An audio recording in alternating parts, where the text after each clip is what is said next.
दिया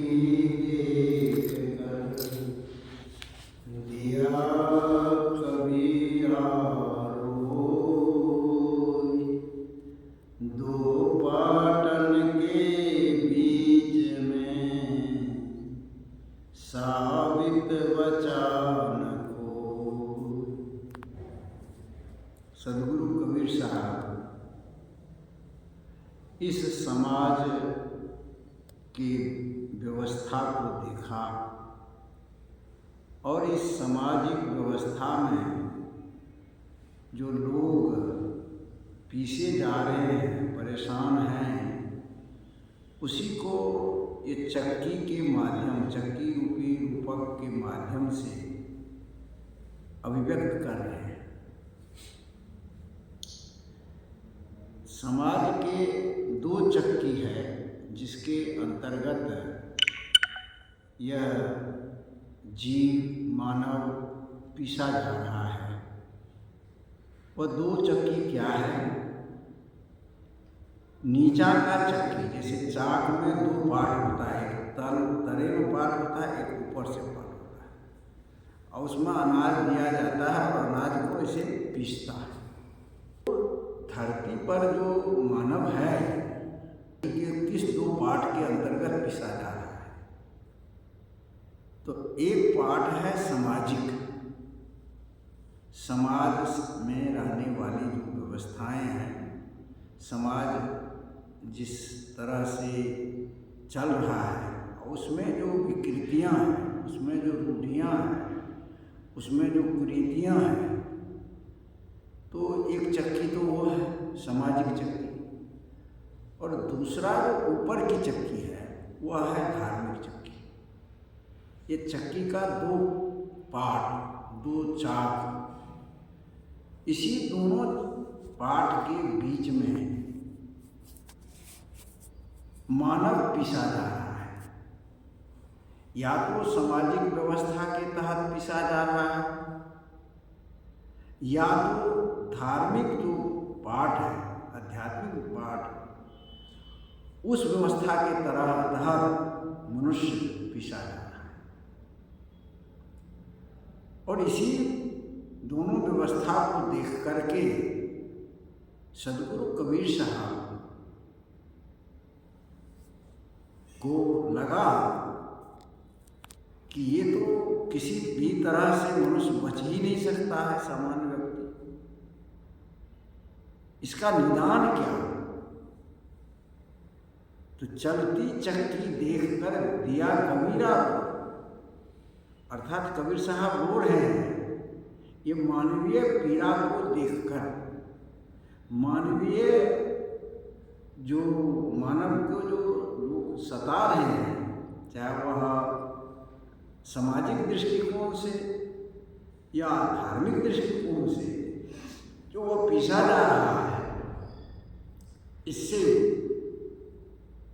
उसकी वेदना सदगुरु कबीर साहब को नहीं सही गई। तब सदगुरु कबीर साहब को कहना पड़ा, चलती चक्की देखकर दिया कबीरा, दो पाटन के बीच में साबित बचा न कोई साबित नहीं बचा। सामाजिक चक्की में क्या है बुराइयां? तो जातिवाद, सबका जड़ जातिवाद है। मनुष्य के रूप में जन्म तो लिया, लेकिन मनुष्य के रूप में जी नहीं सका। किस रूप में? तो जातिगत जो है बंटवारा किया। पहले तो हिंदू, मुस्लिम, सिख, ईसाई, यहूदी, पारसी बन करके बंटवारा किया। फिर मुसलमानों में 72 फिरके, ईसाइयों में भी कितने फिरके हैं पता नहीं, हिंदू में तो अनगिनत है। तो ये जो है ये फिरकों में बांटा, फिर जाति में भी बांटा कि कोई ब्राह्मण है, क्षत्रिय है, वैश्य है, शूद्र है। फिर ब्राह्मण में भी झा, पंडित, कौशिक, फलना चिलना, मिसर, ये बना दिया। छतरी में भी कौन बहल, कौन फलना चिलना, इधर भी बना दिया। जादव, तेली, कमार, ग्वार, तत्मा, पता नहीं, हम तो जाति के नाम नहीं लेना, ये जाति मानते नहीं, इसलिए नाम याद नहीं रहता है। तो ये तमाम जाति, चमार, कमार, पता नहीं कितने जाति बना दिया है। तो इन जातियों को बना करके लोगों को बांट दिया। तो ये है तो सब मानव, लेकिन मानव को मानव रूप में नहीं रहने दिया, है? तो मानव रूप में नहीं रहने देने के कारण क्या हुआ, अब वो आपस में ही लड़ रहा है। सब मनुष्य अनेक, उसको ऊंचा, उसको नीचा, उसको छोटा, उसको बड़ा बना दिया। कबीर साहब ने कहा, एक एक त्वचा हार पुत्रा, एक रुधिर, एक गुदा, एक दूध से सृष्टि रची है, को ब्राह्मण को सूत्रा। इसकी समाधान दिया, लोगों की आंखें खोली, लोगों को जगाने का कोशिश किया कि तुम जो लोग आपस में लड़ रहे हो, ये सब तो एक ही त्वचा है, हार है, मांस है, सब माता पिता से जन्म लिया है। कौन ब्राह्मण, कौन शूद्र, कौन छोटा, कौन बड़ा, ये क्या बहाना बना दिया है। और जो हिंदू मुस्लिम की बात करते हैं, तो कोई पेटे में गाँव में वेद पढ़ी आया, समझ कर आए तो नहीं आया। नारी मोचित कर प्रसूति स्वान दरे होते कर, ये तो आप लोग स्वान बना करके अनेक रूपों में बांट करके लोगों को मनुष्य होने रहने नहीं दिया। तो एक समाज की एक तो जातिगत, फिर अनेक तरह की मान्यताएं, अंध परंपरा, अंधविश्वास, पाखंड, भ्रम, भ्रांति इस समाज में फैला दिया, और उसको फैला करके लोगों को गुमराह कर दिया। दूसरी बात, अब उसमें कहाँ कहाँ उलझेगा वो, तमाम उलझने बटवार खड़ा कर दिया। दूसरी बात देखा कि चलो समाज की जो व्यवस्था है, फिर धार्मिक व्यवस्था, आध्यात्मिक जो चक्की है, धार्मिक जो चक्की है, उस चक्की में हिंदू, मुस्लिम, सिख, ईसाई कर दिया। अब एक दूसरे को देखना नहीं चाहता, अब विवेक भी नहीं करता है।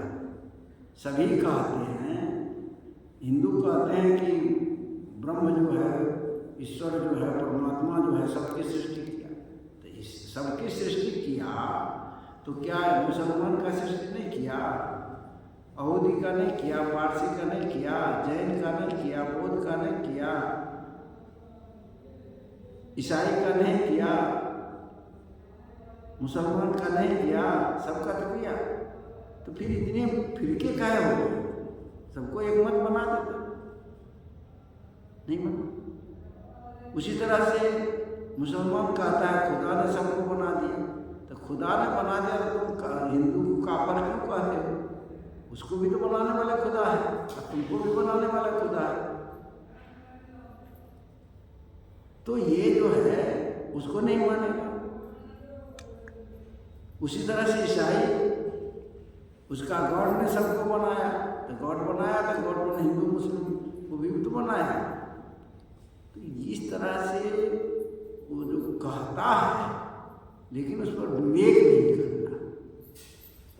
जब खुदा ही ने बनाया, गॉड ने ही बनाया, यदि मानते हो, वैसे तो ये अनादि है, सृष्टि जो है अनादि है, इसको कोई बनाने वाला नहीं है, इस जीव की रचना करने वाले नहीं हैं। न जायते मरियते वा कदाचित नायं मुक्त्वा भवितावान भूयः, अजो शाश्वतो अयं पुराणो न हन्यते हन्यमाने शरीरे, भगवान श्री कृष्ण ने कहा। इसको कोई बनाने वाला नहीं है, फिर भी लोग मानते हैं। तो मानते हैं तो उस मानने के अनुसार भी तो नहीं चल पा रहे हैं, एक दूसरे से लड़ते हैं। तो साहब ने कहा भाई तू जगदीश कहाँ से आया, कौन है बोल रहा है, तो कौन पागल हो रहा है, ये तू जगदीश बना ली। जब कह रहा है कि ने बनाया तो फिर ये कहाँ से जो भगवान पैदा कर लिया, तुमने परमात्मा पैदा कर लिया। तो आपस में या तो धार्मिक चक्री में फंस रहा है, उलझ रहा है, या सामाजिक चक्री में। ये दोनों पार्टनर के बीच में मनुष्य जो है पिसा रहा है, साबित बचा रहा, कोई बच नहीं रहा है। इसलिए आवश्यकता है विवेक करने की, साधना की गुह्यतम रहस्य जो है उसको समझने की। साधना के क्षेत्र में जब सत्य को जो धारण करता है तो न वो हिंदू रह जाता है, न मुस्लिम रह जाता है, न सिख रह जाता है, न ईसाई रह जाता है, न हिंदी रह जाता है, न पारसी रह जाता है। धर्म की सभी सीमाएं जो आज जो व्यवस्था है मजहब की, सभी सीमा समाप्त हो जाती है। सत्य तो सत्य है, सत्य तो सबके लिए है, लेकिन उस सत्य को लोग स्वीकार नहीं कर रहे। इसलिए कबीर साहब कहा कि चलती चक्की देखकर दिया कबीरा को, दो पार्टनर के बीच में साबित बचा को। ये सामाजिक चक्की और धार्मिक चक्की के बीच में, चाहे वह किस मत पद को मानने वाला हो, इन्हीं दोनों चक्की के बीच में समस्त मानव आज पिसा रहा है। आवश्यकता है कि सदगुरु कबीर साहब के जो निर्भ्रांत बोध है, निर्भ्रांत ज्ञान है, उसको ग्रहण करके इस चक्की के से पिसने से बच सकते हैं। जब उसके अंदर मानवतावाद आएगी, जातिवाद, संप्रदायवाद खत्म हो जाएगा, अंधविश्वास पाखंड फैला करके लोग धनार्जन करना चाहता है, उससे बचेगा। उसको भी समझेगा कि यह धरती से कुछ नहीं लेकर के जाओगे, खाली हाथ आया है, खाली हाथ जाओगे, तो किसके लिए तुम मार काट चोरी बेईमानी कर रहे हो, नफरत फैला रहे हो। तो इससे बचने की बात सदगुरु कबीर साहब के जो विचारधाराओं अपने आत्मसात करेंगे, उनके निर्भ्रांत बोध को जो धारण करेंगे, तभी इस सामाजिक और धार्मिक चक्की से यह मानव बच करके अपना कल्याण कर सकता है।